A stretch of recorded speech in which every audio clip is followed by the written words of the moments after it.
Olá, bom dia. São 7 horas em Brasília. 7 horas em Brasília. Hoje é terça-feira, dia 14/7. É isso mesmo? 14.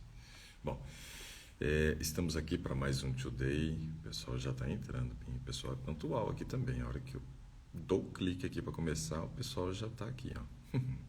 Isso é legal. Bom, deixa eu ver quem já está aqui conosco, então. Bom, Jesse já está aqui, a Zena Santana também, Lani também, Cio Braga, Geusa Larissa, bom dia, Fátima conosco também, Alcirene, Roseli Krause, um sobrenome. Sabia que quando eu fiz a faculdade de nutrição tinha dois livros, né? Dois livros assim, bem consideráveis, desse tamanho cada um deles assim, que a gente chamava de Krause, que era o sobrenome do autor. Nossa, legal, coincidência. Alisson também está por aqui. Júlia, Terezinha. Bacana, pessoal. Sejam todos bem-vindos. Bom, vamos conversar rapidinho aqui, mais uma vez, sobre o tal do coronavírus, né? Esse coronavírus que não quer nos largar. Li uma matéria ontem. Não gostei muito da matéria não, viu? Não gostei não.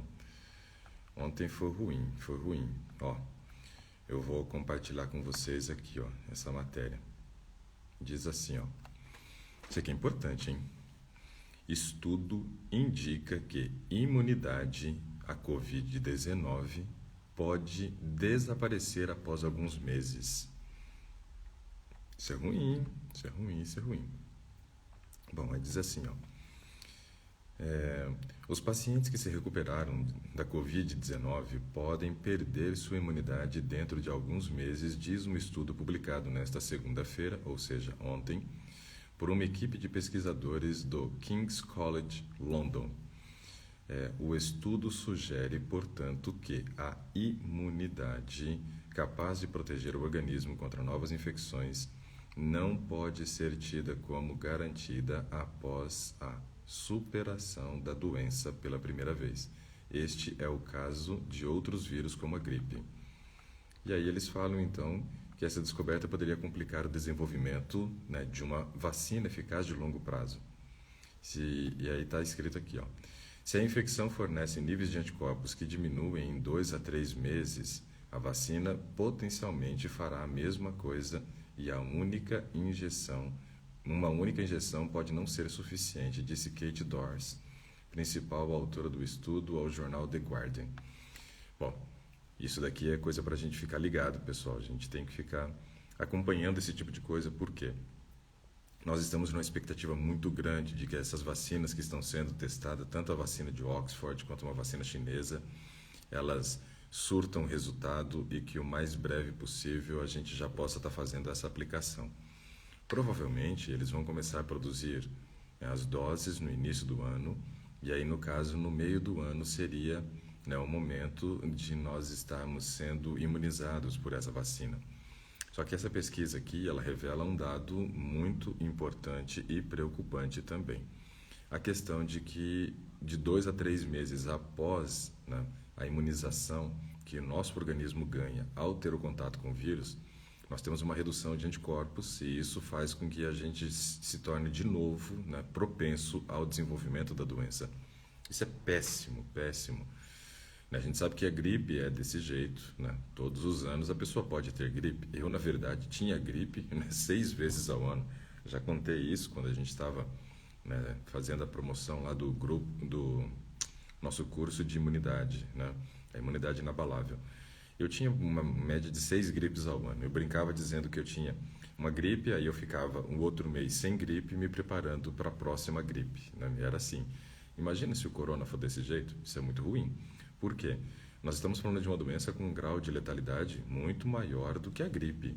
Estamos falando de uma doença que gera comprometimento não somente na parte, né, de pneumológica, de funcionamento do pulmão e respiratória, mas que a gente já sabe que afeta muitas áreas do nosso organismo. Afeta a parte renal, afeta a parte cerebral, Ontem saiu uma outra matéria também dizendo que o vírus ele afeta muito a parte do tecido gorduroso, e isso é muito ruim, porque imagina só, o tecido gorduroso por si só, ele já gera processos inflamatórios. Se a gente tem já o tecido gorduroso gerando inflamação e ainda temos mais um vírus, né, que está acometendo esse tecido, promovendo mais processos inflamatórios ali, isso é péssimo para o nosso organismo. Então a gente tem que ficar ligado, tem que ficar esperto com relação a essas publicações que estão saindo, acompanhando realmente qual vai ser o grau de comprovação disso que eles estão dizendo agora e torcendo para que eles estejam muito errados nesse aspecto. Bom, algo que nós podemos fazer nesse momento então é o seguinte: cuidado, cuidado, cuidado. Cuidado ao sair de casa, cuidado com a sua imunidade, né? E cuidado para não ficar louco nesse momento. Então, são os 3 cuidados que eu digo que a gente precisa ter agora. Se proteja ao sair de casa, faça de tudo para melhorar a sua imunidade, né?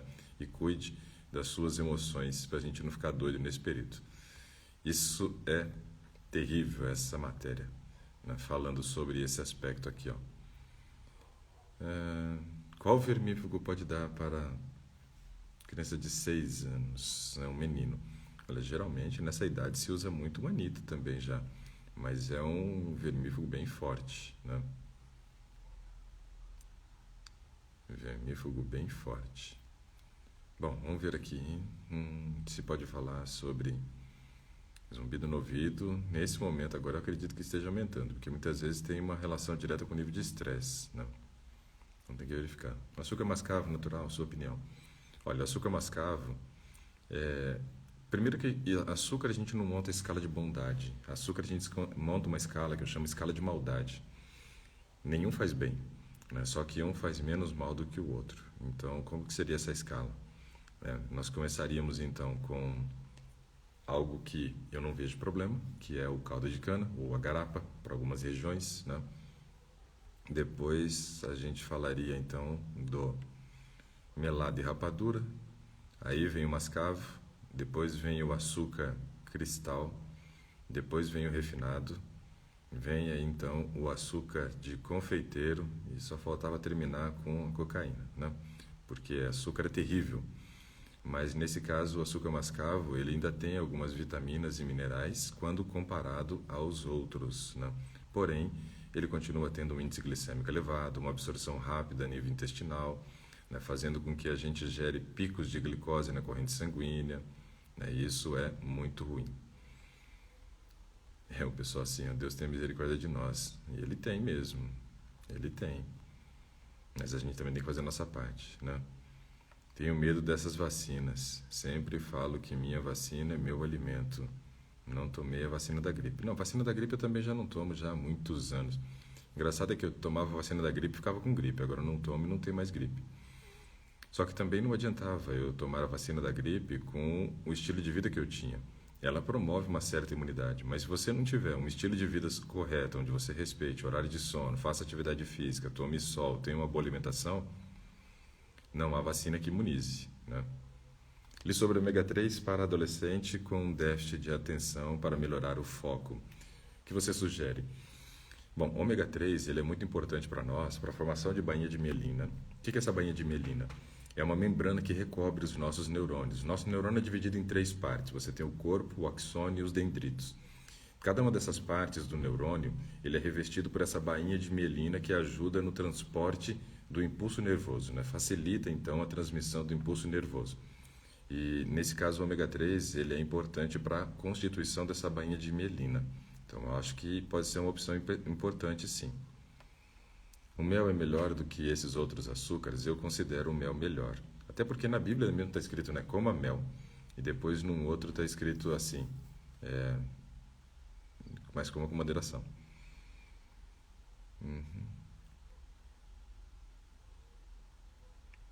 Bom, a Sol está dizendo que ontem a garganta dela começou a doer, mas ela não se preocupa. Ela não se preocupa porque ela tem tiroidite de Hashimoto e a imunidade dela geralmente ataca o próprio corpo dela. Ela não precisa de uma doença para ficar doente, de um vírus entrando. Mas tem outro vermífugo mais fraco para criança. O pessoal está usando ivermectina mesmo, ele é bem mais fraco do que a Anitta. E os adoçantes, xilitol Eritritol e estévia, bons. Os três são bons. E ainda acrescentaria talmatina. Então, xilitol, eritritol, estévia e talmatina. Esses seriam opções interessantes. Nozes à noite, você pode comer nozes à noite. Não vejo como sendo uma melhor opção nozes à noite, não. Nossa, eu já falei tudo isso. Não vejo nozes à noite como uma boa opção por conta da questão da gordura. Gordura tem um difícil processo digestivo. Além disso, nós temos que lembrar que à noite o nosso metabolismo desacelera, então nós ficamos com uma digestão bem mais lenta, né? E nesse caso, a gente tem que observar que precisamos ter uma alimentação com pouca gordura à noite. Açúcar de coco pode ser uma opção também, né? Parece ter uma absorção bem mais lenta do que os outros. E o demerara também fica ali na escala de maldade perto do mascavo. Mas use com moderação. Olha lá, a Sol já mesmo respondeu aqui, ó. Hoje já amanheci ótimo devido aos meus anticorpos. Destroem por imediato. Meus anticorpos são altíssimos. Pois é, me combate até seu próprio corpo. Esse que é o problema, né, Sol? Por que eu não tomo vacina da gripe? Porque eu não preciso. Vacina da gripe eu não estou precisando mais, não. Olha, depois que eu mudei o meu estilo de vida, mudei minha alimentação, horário de sono, mudei a questão da prática da atividade física, porque eu fazia, mas fazia muito exercício também, eu tive que diminuir um pouco a quantidade de exercício. Né? Mudei totalmente o padrão da alimentação. Faço uso hoje de suplemento de vitamina D. Tomo vitamina C. Eu tive minha última infecção de gripe em 2003, eu tive 3 gripes no ano. Eu acho que já desde 2004, de 2004 para 2005, que eu não tenho uma gripe sequer. Acho que foi nessa data aí. Yara está dizendo, eu não consigo ouvir, Yara. Qualquer coisa você coloca um fone aí que vai te ajudar bastante, porque senão eu vou acordar a casa inteira, como eu já disse ontem também. Faço minha parte e creio que Deus faz a parte dele. A segunda parte é certeza. Ele vai fazer a parte dele. Dose de ômega 3 de 1000 miligramas, Larissa. A gente chega a usar 2000 miligramas quando a gente fala, no caso de pessoas que têm oncologia e aí precisa realmente dar bastante ômega 3 porque ele é anti-inflamatório. Energético faz mal? Muito mal. Muito mal. Nosso cérebro tem um ritmo normal de funcionamento. Se a gente começa a colocar energético para dentro, nós estamos acelerando o ritmo de funcionamento do cérebro. E isso é muito ruim. Comer antes ou não do exercício. Tudo vai depender do tipo de exercício que você vai fazer, do objetivo que você tem e também da intensidade. Né? Então, assim, eu não tenho nada contra a vacina de gripe, não, viu? Só para avisar que eu não tenho nada contra a vacina de gripe. Eu só não tomo porque eu não tenho necessidade. Graças a Deus, né? Bom, remédios naturais para emagrecer, fala um pouco sobre isso. Não vejo necessidade de remédio para emagrecer. O pessoal lá da Transformação Vital emagreceu um monte sem remédio nenhum. Remédio é mudança de estilo de vida. Está falando que eu tenho um cérebro fabuloso. O que fazer para ter um cérebro assim? Há algum alimento específico? Não. Alimento específico não, Marta. O que existe é um estilo de vida que aí a gente propicia para o cérebro todas as possibilidades de aprendizagem. Sabe que eu tenho vontade, muita vontade mesmo, de gravar um curso online ensinando para as pessoas como estudar, né? Como o estilo de vida tem um papel importante no funcionamento do cérebro. Então eu já pensei muito nesse curso online também sobre esse assunto, porque eu vejo que tem muito estudante que fica pensando no uso do energético, fica estudando até altas horas da noite, tudo para tentar melhorar o desempenho, mas isso não vai ajudar a melhorar o desempenho. Então já pensei várias vezes em gravar um curso, né, voltado para o desenvolvimento cognitivo. Eu tive uma experiência muito legal com alunas quando eu dava aula aqui na UNB, né, que tiveram uma melhora brutal só fazendo alguns pequenos ajustes, né? E o desempenho escolar delas aumentou brutalmente, desempenho acadêmico, não era escolar, porque era na universidade aqui, quando eu dava aula na Universidade Federal de Brasília. E assim, tenho um desejo mesmo, né? Como preparar o seu cérebro em 3 meses para o aprendizado, né? Isso daí é uma coisa que eu sou fascinado por essa área, leio muito sobre a parte de educação também, gosto da parte de educação e gostaria muito um dia de gravar esse curso online, só que nesse momento, impossível, mas desejo eu tenho. Então assim, tem todo um estilo de vida e coisas que a gente precisa entender como que o nosso cérebro recebe as informações vindas do exterior, né? Ou seja, a forma como a gente... Isso, energético tipo Red Bull, esse mesmo. Tire esse e qualquer outro que seja desse tipo. Então, o nosso cérebro tem uma maneira de aprender, né? Se a vacina previne H1N1, previne. É, previne sim. Deixa eu chamar alguém aqui, ó. Quem quer participar, hein? Deixa eu ver se alguém fez pedido aqui para participar. Tô enrolando demais hoje aqui. Ó, quem quiser participar, escreve aí, ó. Eu quero, e aí eu vou chamar alguém.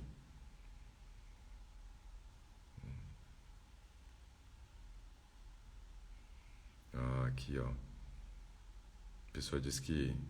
Eu digo pessoa porque como eu leio o nome ali e não dá para saber quem é, ela disse assim, ó, que a esposa segue as publicações todos os dias e realiza receitas com as dicas, né? Ele fala que ele é carnívoro, mas tem aprendido a gostar até do tofu. Isso é bom. Curso para desenvolvimento cognitivo, principalmente para o filho. Eu tenho muito desejo de fazer isso, Larissa. Vamos ver se no segundo semestre, ou no primeiro semestre do ano que vem, porque agora já entramos no segundo semestre, primeiro semestre do ano que vem, de repente eu tento. Bom, vou chamar aqui, ó. Vou chamar um homem então hoje. Isso, vamos chamar um homem aqui, ó. Vamos ver se a gente consegue.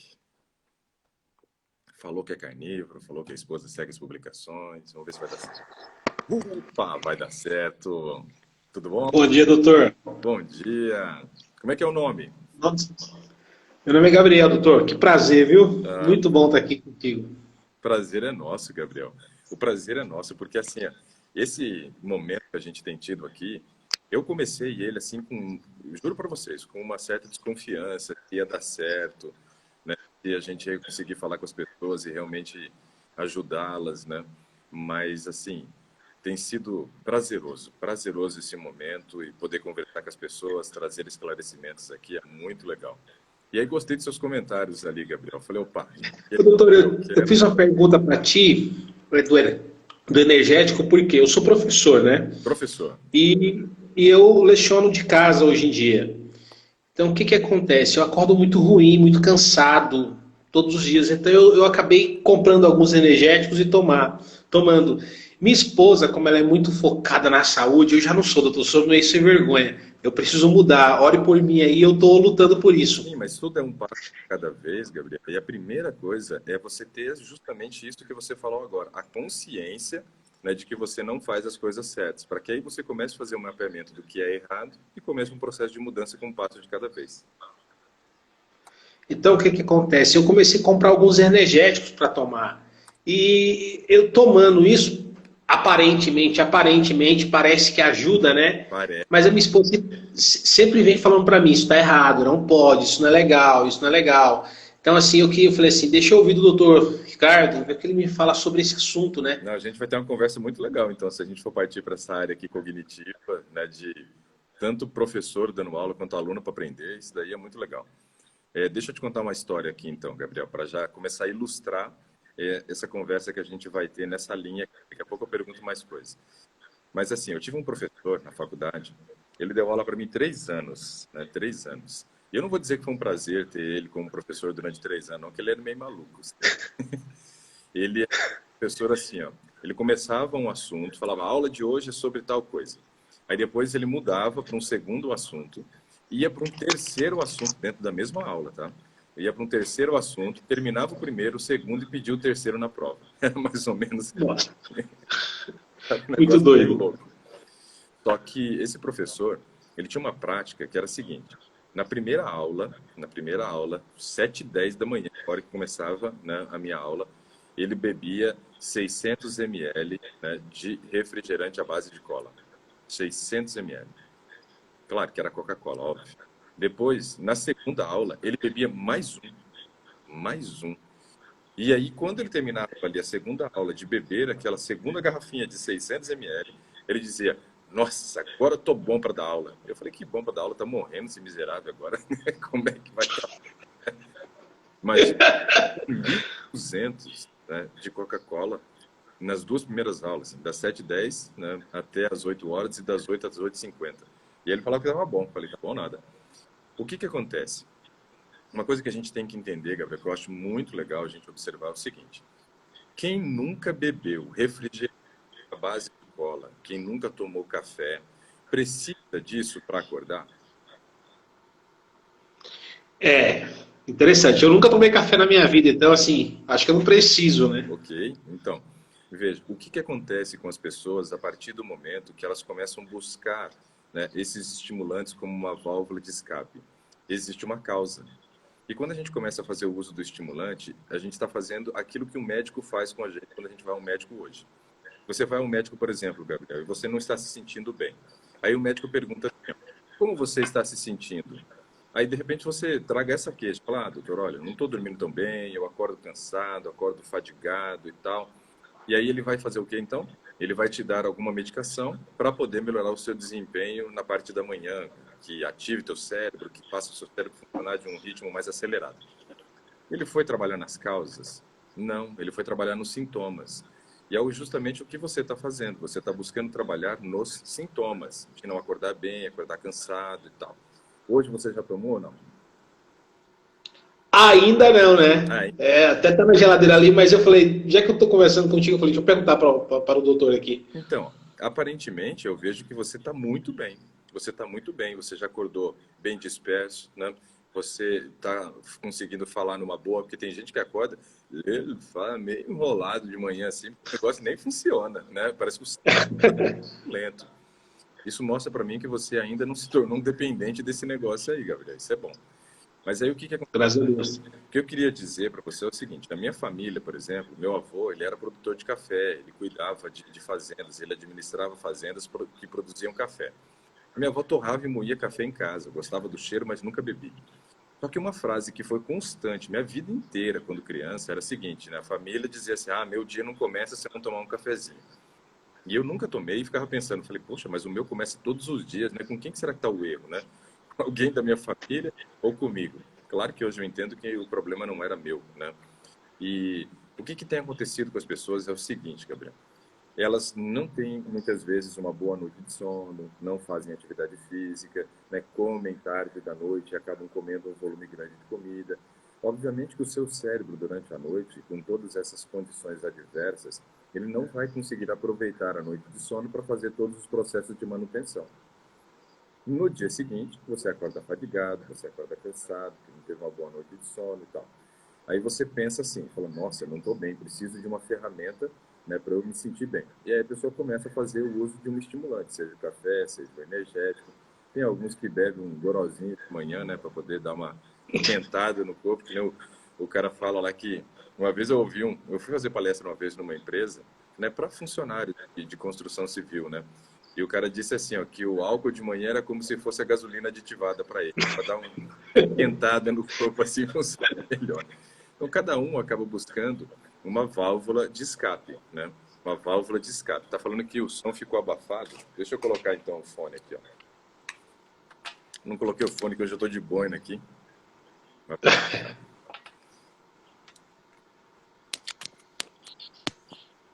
Deve melhorar agora então. Vamos lá.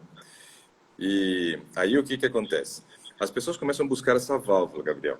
Mas a gente pode sim ter uma melhora significativa mesmo com relação à mudança de alguns padrões de estilo de vida, alguns pequenos ajustes, né? Isso vai fazer toda a diferença. Deixa eu te fazer uma pergunta aqui, ó. Que horário que você dorme? Como que você classificaria o seu sono de 0 a 10, tá? O horário primeiro. Olha, eu eu estava vendo uma palestra sua ontem à noite, sobre o sono até, Uhum. né? E eu me classifico como eu durmo, eu preciso dormir muito. Ok, um grande dormidor. É um grande dormidor. Você usou esses termos aí. Assim, até eu conversando com a minha esposa falou, não, 7 horas para mim tá excelente. Eu falei, não, para mim tem que ser mais. Só que, então eu acordo muito cansado em relação a isso. Uhum. Só que eu vou dormir por volta mais ou menos de 10, 11 horas. É Ok. meu horário. Legal, o horário até que não é ruim. Né? Agora tem que ver se você consegue respeitar o tempo, né? Porque assim, ó, o que a gente precisa analisar, Gabriel? Horário é muito importante. 21h30 realmente, né, segundo o ciclo circadiano, eles já mostraram que é o melhor horário para a gente conseguir dormir. Mas aí tem um aspecto importante que é nós respeitarmos a individualidade.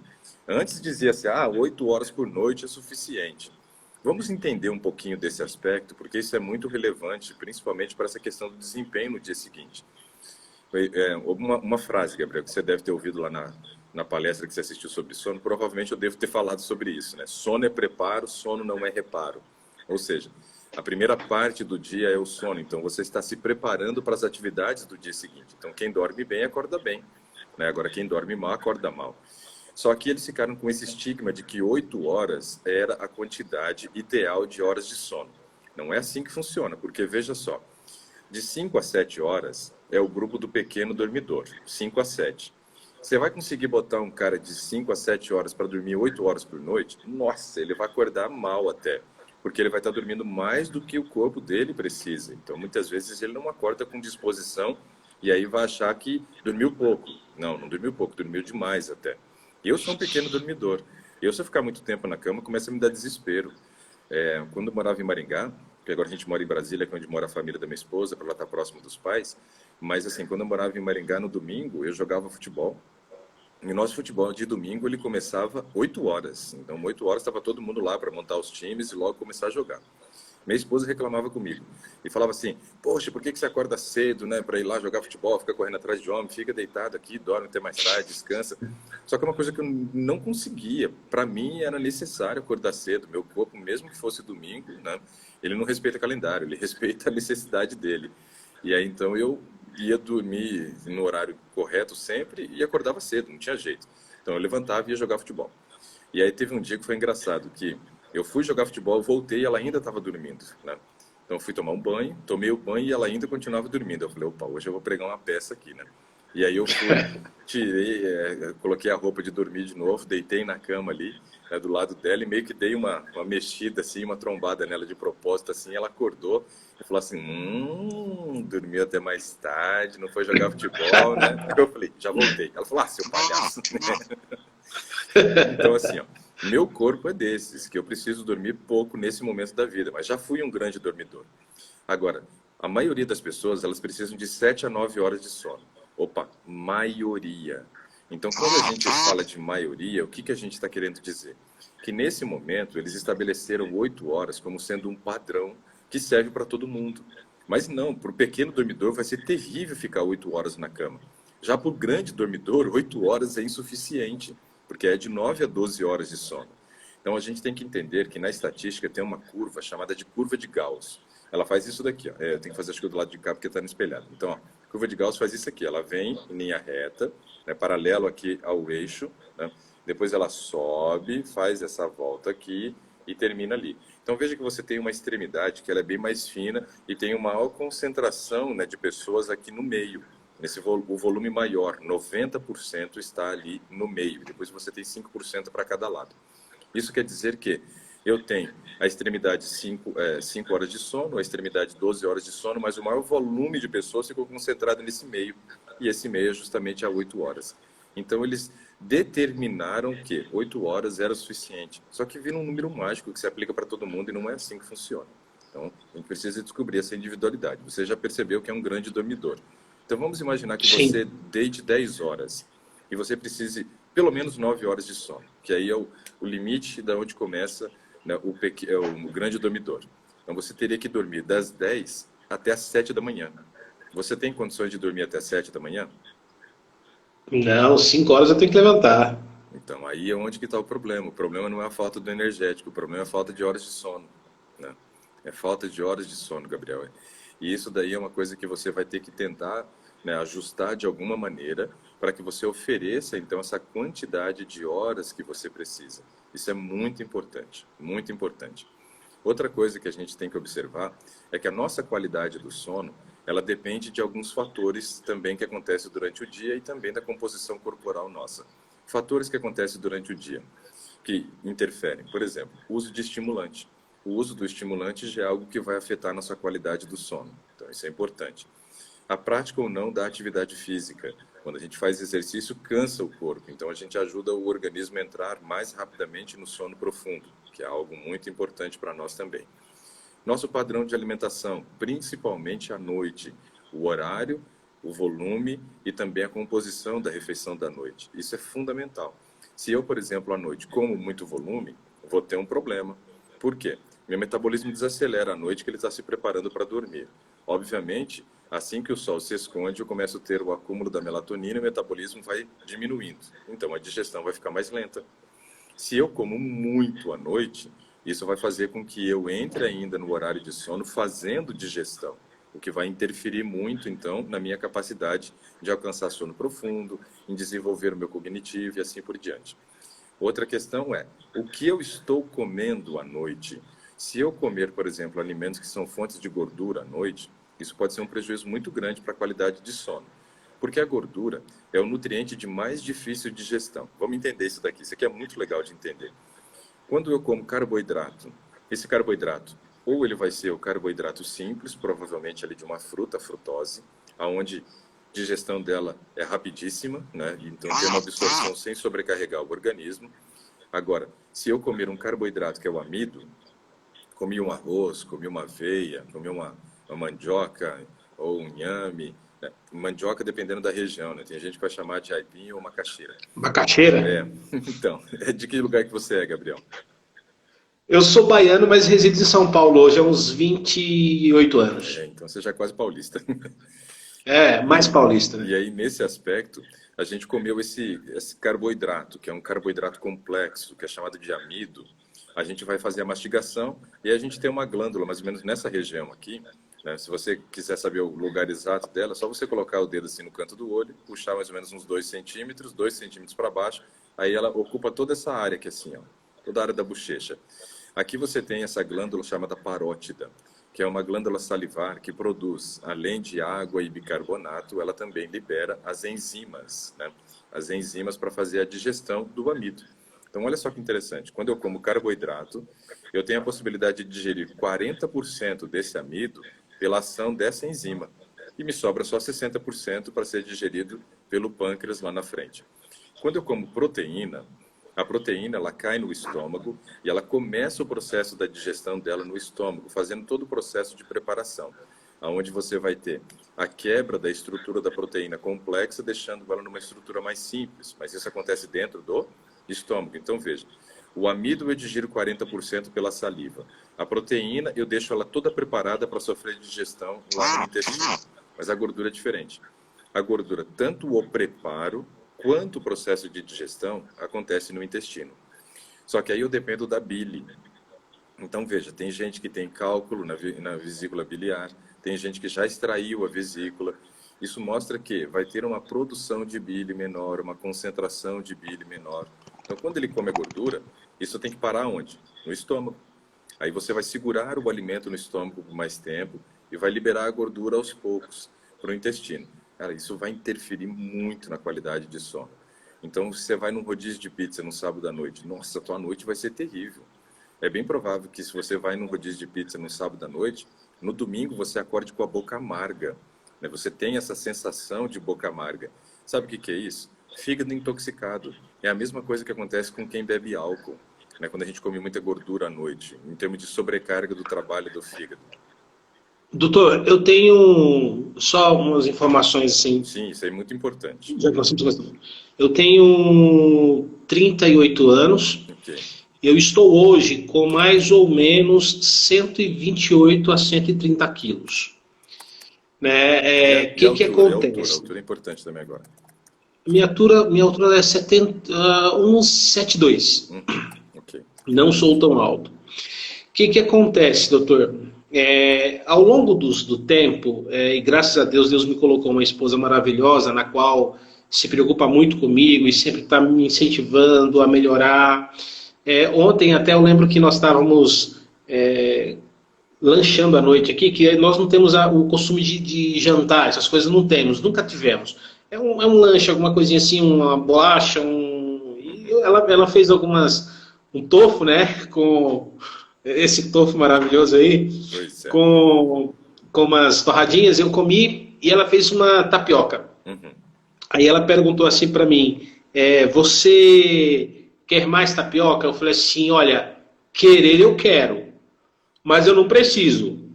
Muito bom. Isso dou graças a você aí pelas tuas palestras, pelos teus aconselhamentos. E ela falou assim, que bom que você não precisa. Eu falei, eu preciso dormir e dormir bem, então eu não posso comer muito.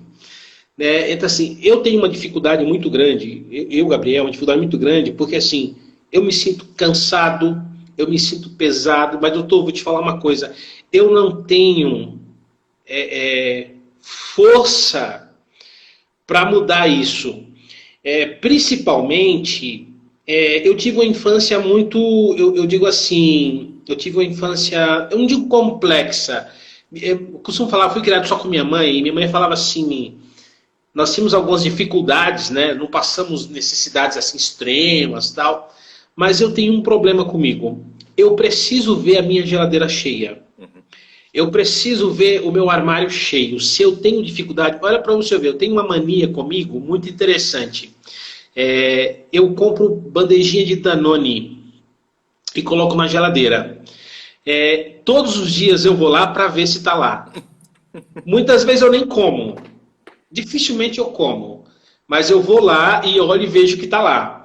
Então, assim, eu sei que isso é um pouco É psicológico, tem muito psicológico. E uma situação. esse olhar para o passado que você está falando, Gabriel, ele é muito importante. Até as pessoas que entraram agora para fazer o programa da transformação vital nosso, eles estão passando pelo primeiro módulo, que é um módulo muito reflexivo, onde eu falo desse olhar do passado. Isso é muito importante. Eu tive um paciente também que ele foi criado pelos avós. Quando ele tinha 4 anos, a mãe literalmente abandonou ele com os avós e sumiu no mundo. Sumiu no mundo. E aí, nesse caso, a gente tem um caso muito complexo, que na primeira consulta eu não acabei investigando isso porque eu não me entendia isso também, né? Eu fui desenvolvendo como profissional. E o que aconteceu com ele? O avô disse que colocava o leite para ferver e ele ficava cuidando. E se deixasse derramar, apanhava. Mas quando terminava de ferver, ele disse que chamava o avô, dizendo que o leite estava fervido já. E aí ele vinha com uma canequinha, né, para poder pedir para o avô. E o avô falava, que caneca é essa, moleque? Ele falou, também quero, vô. Ele falou, não, isso aqui é meu, se quiser vai comprar o teu. Né? Então, assim, complicado uma situação dessa, né, onde ele tinha restrição alimentar, mesmo tendo alimento em casa. E ele disse que quando ele saiu da casa do avô, ele se perdeu totalmente com relação à comida, mas eu fiz uma pergunta para ele. No primeiro salário dele, eu falei, o que você comprou com o seu primeiro salário? Ele falou, matou a charada, né? Eu falei, eu comprei tudo em comida. Ele falou, todo o meu primeiro salário eu gastei no supermercado. Então a gente vê que realmente tinha um padrão de comportamento muito forte da infância. E parece que no teu caso se reflete muito a isso também. Só que Sim, nós temos a sim. possibilidade. Quando eu casei, assim que casei, eu falei para minha esposa assim, ó, passamos uns 2 dias, falei, vamos fazer compra, vamos encher o armário, vamos deixar tudo bonitinho, e nós fomos fazer compra. E eu comprei tanta besteira, biscoito, bolacha, chocolate, aquele monte de coisa. E aí, quando foi uns 2 dias, ela falou assim, meu, eu tô com vontade de comer arroz e feijão. E não tinha, porque nós não compramos arroz e feijão. Porque eu fui na frente, eu falei, não, eu vou comprar, agora eu tenho minha casa, meu lado, eu vou comprar. Essa foi E aí boa. eu vi ali eu comecei a observar que, na realidade, eu estava com algum problema, eu precisava mudar aquilo ali. Mas, doutor, como é difícil. É. Eu tenho orado a Deus muitas vezes, falo, Senhor, me ajuda. Mas eu sei que, além de orar, eu preciso fazer mais. Eu preciso fazer mais. É uma necessidade para a minha vida. Eu preciso mudar, eu preciso revolucionar a minha vida de maneira diferenciada. É complicado, doutor. Eu sei Eu que, não consigo te falar, mas é muito complicado. na verdade, o que está acontecendo, Gabriel, é o seguinte: você tem desejo de mudança, você tem a compreensão da necessidade de mudar, mas você só não sabe por onde começar. Tá? Então, é isso que está acontecendo. Está muito nítido isso. Mas eu vou te falar fazer um comentário com relação a compras, né? É, eu gosto muito, assim, eu sou meio metido a besta de ficar criando frases, sabe? E eu falo que elas só vão ficar na história essas frases se vocês ajudarem a compartilhar, né? Tipo, Fique tranquilo. aquela fase que eu falei do sono, por exemplo, assim, ó, sono é preparo e não reparo. né? Quem dorme tarde e pouco antecipa o sono da morte, né? Então vou criando umas frases assim meio chocantes. Mas uma frase também, né, que é da minha autoria, mas ninguém conhece, é a seguinte, né? Eu só como o que eu compro. Eu só como o que eu compro. Então, a primeira batalha que a gente trava, Gabriel, é no supermercado. É no supermercado. Por quê? Se a gente erra na hora de fazer as compras e leva para casa, mais cedo ou mais tarde, a gente vai acabar tropeçando e caindo naqueles alimentos que estão guardados no armário, na geladeira e assim por diante, né? Então, nós temos que desenvolver essa prática de acertar na hora de fazer compras. E eu criei um mini curso assim de 10 aulas bem pequenas, cada uma delas, né, onde eu falo a respeito de compras racionais, como as pessoas podem acertar o processo da compra. Até aulas que eu incluí também no processo da transformação vital. Porque eu vejo que quando a gente acerta, né, nas compras, a gente vai realmente começar a construir um caminho seguro para a gente poder, né, ter realmente qualidade de vida. Então, isso é muito importante. Agora, quais são os detalhes que a gente pode pensar em observar quando vai fazer uma compra? Bom, é óbvio, a gente nunca deve fazer compra quando a gente está estressado e com fome. São dois aspectos que são matadores para arrebentar com qualquer tipo de compra que a gente vai fazer. Tem que fazer uma lista de compras, só que fazer essa lista de compras também, as pessoas fazem de maneira muito inadequada. Eles fazem a lista de compra na hora de sair para o supermercado. Ai, o que está faltando? Não é assim. Uma lista de compras a gente começa a construir na hora que a gente chega do supermercado. Como assim? Bom, você acabou de chegar com a sua compra e está guardando os itens ali no armário, na geladeira, assim por diante. Aí você percebe, nossa, olha, está faltando tal coisa aqui. Então, já estou com um caderninho lá na cozinha, já tenho um bloco de anotações, alguma coisa, e naquele momento eu já vou e escrevo assim, ó, milho de pipoca, sei lá, esqueceu de comprar milho de pipoca, descobriu que não tinha, anota, milho de pipoca. Aí está guardando e pensa assim, fala, nossa, eu queria comer comida árabe e agora descobri que eu estou sem tahine. Então, já anota, tahine, né? Então, isso é muito importante, porque você já começa a construir a sua lista de compra de uma maneira consciente. Não é aquela lista de compra de última hora. O que está faltando? E aí começa a montar a lista. Não, é uma lista que você vai construindo da hora que você chegou das compras até sair novamente para fazer compra. Então isso é muito importante. Vai fazer toda a diferença. Aí você vai construindo essa lista de compras. Eu digo que é muito legal quando a gente tem a possibilidade de montar um cardápio semanal. Então você junta com a sua família, no caso é a esposa e tem filhos ou não? Tenho duas gurias. Então, junta todo mundo na mesa e fala assim, o que vocês querem comer essa semana? E aí começa a construir um cardápio, e isso é muito legal, porque você vai construir um cardápio com a família, então você também já tira a possibilidade das crianças reclamarem do que vai comer durante a semana, porque elas participaram do processo, né, de construção da lista, ou do cardápio, e aí, em cima disso, você já vai programando as suas compras. Você fala, então semana que vem a gente vai fazer tal coisa, tal coisa, tal coisa. Ó, tá faltando esse item aqui para o cardápio de segunda, tá faltando esse daqui para o cardápio de terça, né? Ixi, ó, o cardápio de quarta não tem nada, vai ter que comprar tudo, né? E aí você vai montando uma lista consciente, vai montando uma lista baseada nas necessidades que já encontra lá no armário de falta, né? Mas você vai muito direcionado para o supermercado. Isso é uma coisa muito importante. Coma antes de ir, controle teu nível de estresse, que é importante. Vá sem pressa para o supermercado. Muito importante esse detalhe, porque quando a gente vai com pressa, a gente ou acaba, né, com pressa comprando coisas que não deve ou faltando coisas que deveria levar. Então a lista às vezes não é completa. E se você não completou a lista naquele dia e no dia seguinte você está precisando daquele um item, você fala assim, nossa, faltou um item, vou ter que ir ao supermercado para comprar só esse item. Duvido que você volte só com ele.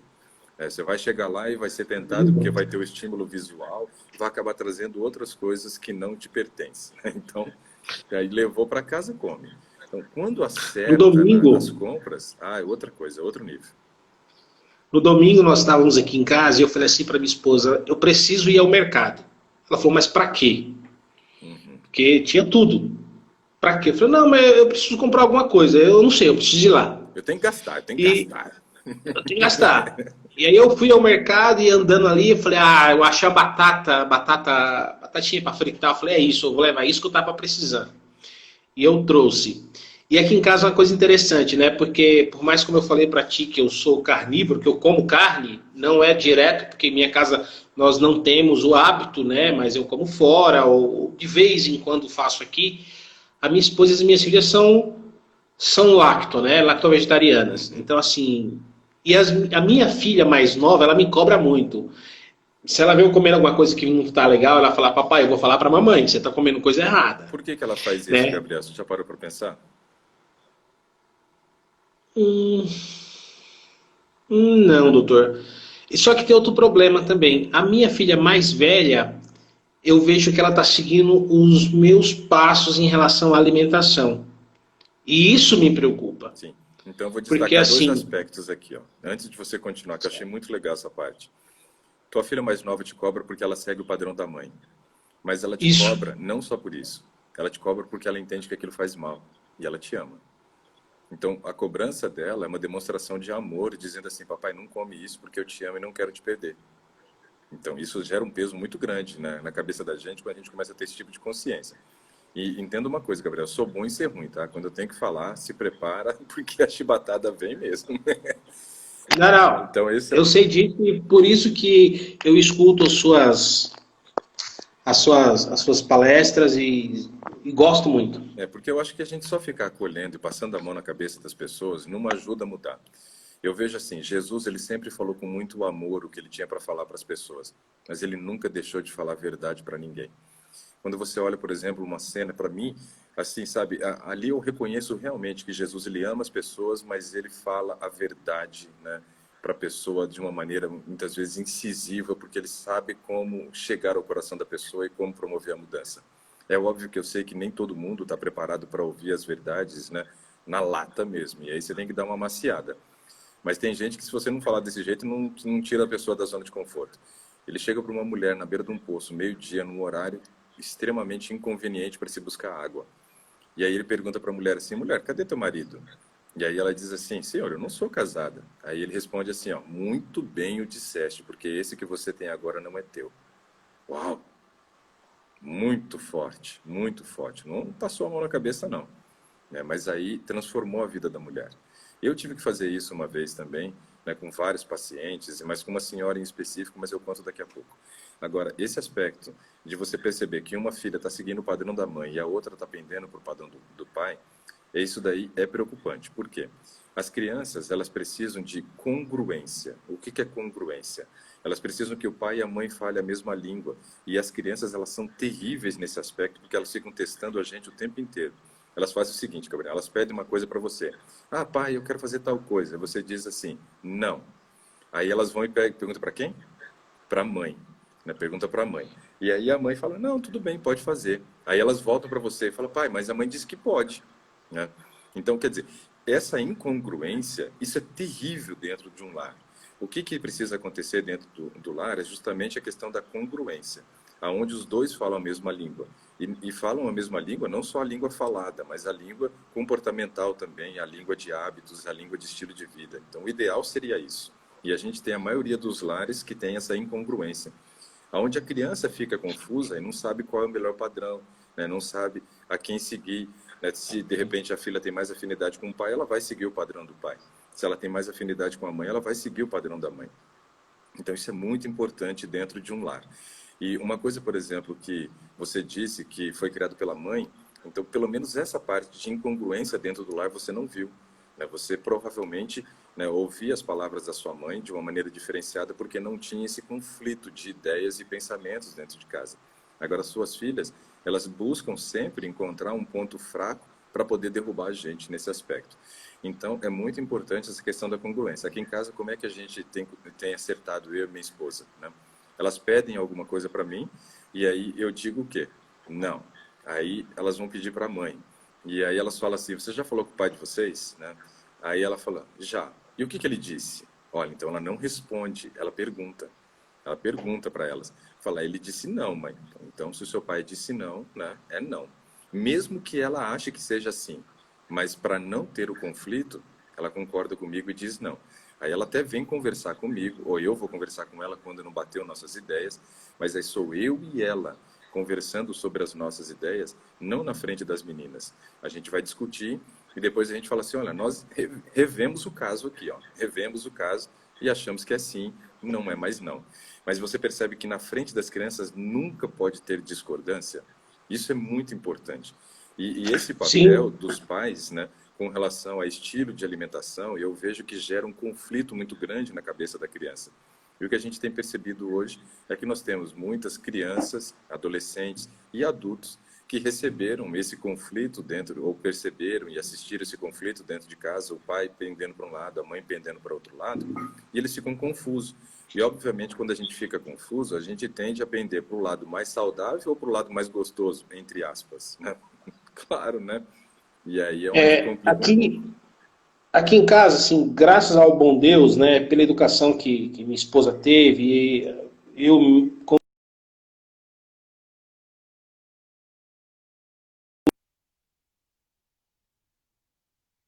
de, de educação. Isso não, graças ao bom Deus. Nós usamos essa mesma técnica aí, ó. O que sua mãe falou, o que seu pai falou, o que falou está falado e acabou, não se Isso é muda. muito importante. Assim, quando eu digo para ti em relação a isso, é questão da alimentação, né? Por quê? Porque eu sou muito. Ah, não tem problema, vamos comer, tal, não sei o quê. Eu costumo falar assim, ó, tirando o que é ilícito bíblico, eu sou muito desleixado em relação a esse ponto. E eu vejo que minha filha, ela não se importa, sabe? E uma coisa que me preocupou esses dias atrás, eu observando, eu aqui na minha sala, nós estamos dando aula online, e ela no seu computador ali, e eu falei, filha, você está comendo logo cedo, alguma coisa, não lembro o que ela estava comendo, é muito cedo para isso. Ela falou, pai, sou gordinha, e daí, dane-se, tá bom. E eu observei que ela fazia isso porque eu faço isso. Macaco vê, macaco faz. Então, assim, eu fiquei preocupado com isso, isso precisa mudar, alguma coisa está errada. E o problema está onde? E aí eu conversei com a minha esposa e falei assim, o problema está com você, ué. Ela está olhando para você e está dizendo, tá sendo referência para você. Enquanto a pequenininha, ela chega para mim e fala assim, olha, pai, isso não pode, isso não está legal, isso não é assim, né? Então, assim, e eu observo muito isso e valorizo isso nela, na pequena. E fiquei preocupado com a maior. Sim. Então, por isso que eu estou muito feliz em falar aqui contigo. É uma honra tremenda, doutor Ricardo, aqui. Para mim é uma honra falar com você também, Gabriel, porque todas as pessoas trazem, né, conteúdo diferentes aqui de manhã e as histórias de vida ensinam não só a mim, como aos outros que estão assistindo também. Então é uma honra ter a sua participação também, compartilhando a tua história. Porque nem todo mundo está disposto a compartilhar a história com mais de 100 pessoas assistindo, que é o jeito que a gente está hoje, né? Então, assim, nem todo mundo tem, né, eu digo assim, essa possibilidade, né, mental de resistir, digamos assim, de contar a sua história e abrir o coração com pessoas assistindo. Isso é difícil, não é fácil. Então, para mim é uma honra também ter a sua participação, acredite. O que eu vejo, doutor, é assim, eu não sei como, não sei por onde começar, mas eu necessito mudar. Vou te dar uma E eu sugestão. costumo falar, não é hoje, é ontem. Eu preciso mudar. O senso de urgência é importante. Eu preciso mudar, porque assim, isso eu sei que vai afetar o meu futuro próximo. Próximo, já estou aí chegando aos 40 anos. E chegando a essa idade já começa a complicar as coisas um pouquinho, se nós não nos cuidarmos antes. Então, assim, eu tenho essa preocupação. Então, assim, por mais que eu tenha ainda essas quedas, eu ainda busco te ouvir, ouvir os seus Você conselhos. tem o A minha desejo da esposa, mudança, que isso é muito importante já. a minha esposa, ela, graças a, como eu falei, graças ao bom Deus, ela cria alguns pratos diferentes, algumas coisas aqui. Eu acabo dando, eu sou muito sarrista, né, com ponto, e eu tiro o sarro, já vai você estragar comida, né? Quando ela começa a fazer as comidas diferentes e tal, mas eu gosto, eu falo assim por brincadeira, mas eu gosto bastante e admiro, né? Eu gosto muito de fazer pão, eu faço muito pão em casa. Esses dias ela mostrou um vídeo da sua esposa fazendo pão, cantando e tal. Eu falei, eu preciso aprender a cantar assim também, né? Fazer pão, Minha o negócio esposa, ficar legal. minha esposa, ela fez canto erudito, né? Então ela canta ópera aqui, às vezes, quando tá cozinhando, e eu falo assim, você tem que ir mais pra cozinha cantando ópera, porque é uma diversão pra gente, que a comida é boa e depois ainda tem a música ainda, né? Mas, show de bola, show de bola. Deixa eu te dar Mas, uma dica doutor, aqui, Gabriel, que eu achei que é muito pertinente para o teu caso. Eu vou te sugerir um exercício para você fazer em algum momento do seu dia, mas não deixa passar não, né? O dia, porque depois amanhã cai no esquecimento. Então, que em algum momento do dia hoje você separe um tempo para fazer uma reflexão da seguinte forma: que você comece a criar uma lista de hábitos ruins que você tem e uma lista de hábitos bons que você não tem e gostaria de ter. Então começa a criar a sua lista. É claro que muitas vezes é muito fácil criar essa lista, porque assim, ó, sou sedentário, então quer dizer, preciso ser mais ativo, né? Durmo tarde, preciso dormir cedo. Como alimentos industrializados, tem que parar de comer. Então você vai perceber que muitas vezes um lado da lista já completa o outro lado da lista, né? Mas aí num outro você vai colocar, assim, por exemplo, ó, comer mais frutas, né? Incluir mais saladas cruas e assim por diante. Então começa a criar uma lista de hábitos. E não fique preso só na alimentação, não. Extrapole, pense em tudo. Por exemplo, numa você pode incluir agora, né, a questão de faço uso de energéticos, né? Então já vai pensando numa coisa mais complexa, onde você vai incluir não só padrão de alimentação, mas hábitos, né, e comportamento também durante o dia. Crie essa lista de quais são os hábitos nocivos que você tem, das coisas ruins que você faz e das coisas boas que você entende que deveria fazer e hoje não faz. Onde que a gente vai focar? A gente vai ancorar um processo de mudança não nos hábitos ruins, mas nos bons hábitos que você precisa e não faz parte hoje, né, do seu estilo de vida. E aí, baseado nisso, você vai escolher um para mudança. Vai escolher um para mudança. Mas vai escolher qual? Qual vai ser esse um que você vai escolher para mudança? Aquele que você percebe que é o mais fácil, mesmo que seja o mais simples de todos. De repente, assim, beber mais água. Então, você vai ancorar naquele que você percebe que você tem força suficiente para mudar. Você nunca vai começar pelo seu maior desafio. Hoje, o problema é que você não está sabendo, né, para que lado ir. Então, você tem o desejo, mas aí você fica parado rodando, porque já fala, é tipo um mineiro quando acorda assustado, lembra? Eu já falei essas frases, um cotou, não covim, pocovou, que coçou. Então, ele está meio perdidão na vida ali, ele não sabe para onde vai. Então, você precisa primeiro definir assim, ó, qual é o meu primeiro objetivo? Qual vai ser o meu primeiro passo em relação à mudança? Vai ser abandonar o energético? Não, de maneira nenhuma, porque aí eu estou falando num processo de abrir mão de algo. Não é isso que eu quero no início, eu quero que você inclua algo. Ou seja, eu começo o processo da mudança incluindo e não excluindo. Aí você vai e inclui um bom hábito. Por exemplo, a prática de atividade física, se ela não fizer parte da sua rotina hoje. Então, vou colocar atividade física. Ah, mas eu consigo? É uma coisa que realmente eu tenho força para implementar? Tenho, eu gosto, só preciso me organizar. Então, aí você começa um planejamento em cima disso para iniciar o processo da mudança. Então, ancore seu processo de mudança na mudança de apenas um item nesse primeiro momento. Descubra aí dentro, né, do seu estilo de vida hoje coisas que você percebe que faltam e que deve ser incluído. Deixa eu só falar uma coisa aqui que passou e eu queria falar também com relação ao padrão de sono. Lembra que eu falei a questão da atividade física, que ajuda muito a melhorar a qualidade do sono, né? Falei também ali a respeito do horário da janta, o que come, quanto come, né? E também, né, a composição, né, do alimento ali, o que come. Outro aspecto importante que eu queria destacar é o seguinte: muitas vezes, Gabriel, a gente tem uma necessidade de horas de sono maior, porque a qualidade do sono não é muito boa. O que quer dizer isso? Algumas pessoas sofrem de apneia do sono. E aí você me falou do peso, né? 128 a 130 quilos hoje. Então a gente entende que você tem uma propensão maior a sofrer de apneia do sono. Então tem que também se ancorar nesse aspecto de que muitas vezes as suas horas de sono precisam ser maior, porque a qualidade não está boa, porque você pode ter ou apneia ou hipopneia. O que quer dizer isso? Hipo, baixo nível de oxigenação do organismo durante o sono. Apneia, não oxigenação do organismo em um determinado momento do sono. Então, fazer uma polissonografia, eu acho que seria algo bem interessante para você saber como está a sua qualidade de sono. E aí você vai conseguir determinar se você é um grande dormidor por necessidade, porque não está conseguindo ter boas horas de sono, ou se realmente esse é o padrão de comportamento do seu organismo. Nós temos um minuto, Gabriel. Se você quiser dar suas últimas palavras. Doutor, muito obrigado aí pela tua... por estar aqui me dando esses conselhos, me orientando. Isso me motiva cada vez mais a tentar melhorar. Eu vejo a necessidade de melhora. Sigo tuas publicações, tuas palestras, e tem hora que eu fico assim, Senhor, parece ser tão fácil para ele, porque não pode ser para mim. que acontece, mas assim, eu sinto também que é uma questão muito pessoal, que eu preciso decidir isso dentro de mim. E Quando através de você, pequenos... quando você toma uma decisão firme em um único item e foca nesse item, Gabriel, eu vejo que você vai começar a perceber que é fácil também.